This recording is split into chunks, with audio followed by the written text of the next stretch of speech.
सत्संग की ललक में बख्शुराम बने बाबा बख्शुराम। चमत्कारों के किस्से हर जुबान पर, श्रद्धा और भभूत से ही बनते हैं काम। सत्संग करने मात्र से ही प्राणी भव सागर से पार उतरने की बात महान धार्मिक ग्रंथ रामचरितमानस में भी उल्लेखित है। सत्संग की और भगवत स्मरण की ऐसी ही सच्ची और चमत्कारी घटना घटी है कोटा के एक स्थान पर। यह स्थान है नानता स्थित झारखंड महादेव मंदिर परिसर में, जहां पर वैसे तो कई समाधियां बनी हुई हैं, लेकिन विशेष रूप से यहां 2 समाधियों को जन आस्था का केंद्र माना जाता है। यहां पर पहली बड़ी समाधि बाबा बख्शुराम एवं दूसरी उन्हीं के पुत्र बाबा दयाराम की है। मान्यता के अनुसार ये समाधियां बाबा बख्शुराम की जीवित समाधि है। वहीं उनके पुत्र की भी समाधि बाद में यहाँ बनाई गई है। आपको बता दें कि एक साधारण व्यक्ति बख्शुराम कहाँ के थे और कैसे उन्हें सिद्धियां प्राप्त हुईं और आज लोगों में इस स्थान की कितनी मान्यता है। वर्तमान हिंडोली क्षेत्र के कचोला गांव में जन्मे बख्शुराम अपनी जवानी तक अपने घर के रोजमर्रा के काम काजों में अपने परिवार का हाथ बटाया करते थे, लेकिन बाबा को धीरे धीरे अपने भीतर सत्संग की ललक जागृत महसूस हुई। इसी ललक के चलते बख्शुराम ने घर परिवार छोड़कर कोटा की ओर प्रस्थान किया। अपने जीवन यापन के लिए उन्होंने राज दरबार कोटा में एक छोटी सी नौकरी भी हासिल कर ली। लेकिन कहते हैं ना कि जिन्हें ललक सत्संग की हो उन्हें और कोई वस्तु प्रिय नहीं होती। बाबा भी एक तरफ तो जहां दरबार के यहाँ नौकरी करते, वहीं दूसरी ओर सत्संग के समय अंतर ध्यान होकर दूसरी देह में यहाँ पर सत्संग में भी उपस्थित रहते थे। यहाँ पे जैसे हम देखें तो यहाँ पे बहुत सारे पूरा नानता उस समय का सारे व्यक्ति वहाँ पे उस समय के साक्षी थे जब बाबा ने समाधि ली थी। राजा दरबार यहाँ पे आए थे खुद और उनके सामने जीवित समाधि इन्होंने ली थी। उस समय कहते हैं कि भाई जितना भी घी था गाँव का वो पूरा यहाँ पे समाप्त हो गया था। जैसे बाबा ने यहाँ पे अपनी चादर बिछाई और धीरे धीरे घी के साथ डाला गया और वो धीरे धीरे नीचे चले गया।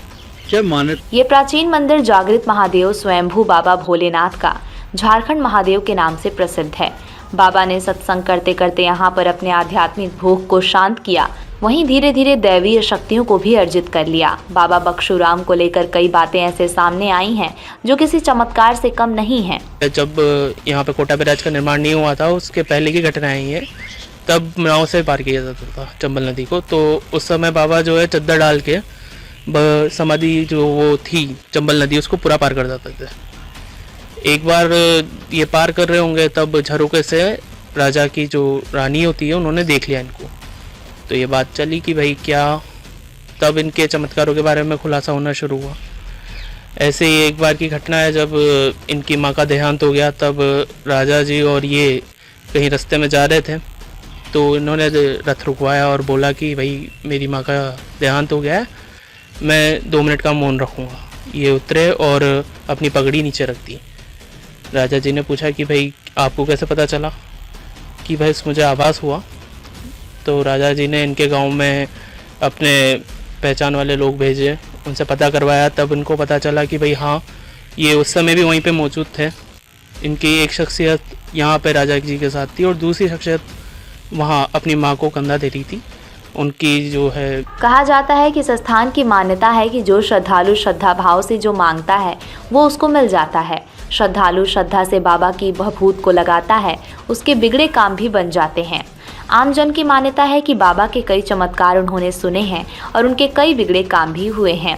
बाबा का जन्मस्थली बूंदी के खातुड़ा गाँव है और यहाँ पर आने से हमें आध्यात्मिक अनुभूति हुई। जैसे मान लो पहले मेरे शरीर पर मस्से हो गए थे तो मैंने यहाँ पर आके बाबा सर जी की महादेव जो मंदिर है यहाँ पर आके अर्जी की और मैंने इस कुंड पे जो कुंड है ना इसमें स्नान किया तो मेरे वो मस्सों की शिकायत थी वह पूर्णतः मिट चुकी है। वह बाबा की मान्यता ये है कि जैसे बाबा काशुड़ा गांव से वहाँ से बाबा आए और यहाँ पर नानता के रहे बाबा। उन्होंने यहाँ पर मजदूरी भी की।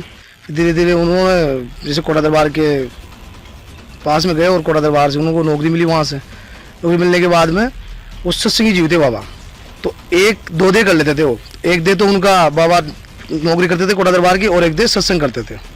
तो सत्संग से धीरे धीरे उनका जितना प्रसार हुआ और उन्होंने खूब चमत्कार हुए बाबा ने दिखाए यहाँ पे। क्या नाम से दरबार के टाइम पे दरबार ने भी इनकी परीक्षा ली थी कि रानी जी का मतलब क्या है, इनसे कहा भाई रानी जी का पेट दुख रहा है और आप इसको ठीक करो। तो उस टाइम पे क्या है कि रानी जी पर्दे में रहती थी तो ये बाहर नहीं लाए, रानी जी को वहीं अंदर ही कमरे में रख दी और बाहर तो ये डोरी होती है ना लच्छा, जो बाहर निकाल दिया कि उसका हाथ बांध के रानी जी के, और वहाँ बाबा से बोल दी भाई अब यहाँ से मंत्र पढ़ो और ठीक करो इनको। तो बाबा गए तो इन्होंने क्या देखा कि वहाँ जो डोरी बंधी थी ना वो बिल्ली के बंधी हुई थी, रानी जी की नहीं बंधी हुई थी। तो इन्होंने कहा कि ये तो कोई जानवर है साहब और ये इंसान नहीं है। तो दरबार ने इनका चमत्कार देखा, वास्तव में उन्होंने मतलब परीक्षा लेने के लिए वो बिल्ली के बांधा था और डोरा। जब से इनका बहुत दरबार मानते हैं और इनको गुरु बनाए थे फिर। और हमारे अभी वर्तमान समय में जो कैंसर का रोग इन्होंने मिटा है, हकीकत में ये बबूत से डोग दो प्रणाम करो, और इससे इतने कितने आदमी आते हैं यहाँ पे जिनके सब श्रद्धा से। मंदिर परिसर में एक प्राचीन कुंड भी है। कहा जाता है कि इस कुंड में हाथ पांव धोने से कई बीमारियां भी खत्म हो जाती हैं। हाडोती ही नहीं, कई क्षेत्र से बाबा की समाधि के दर्शन करने के लिए श्रद्धालु यहां आते हैं।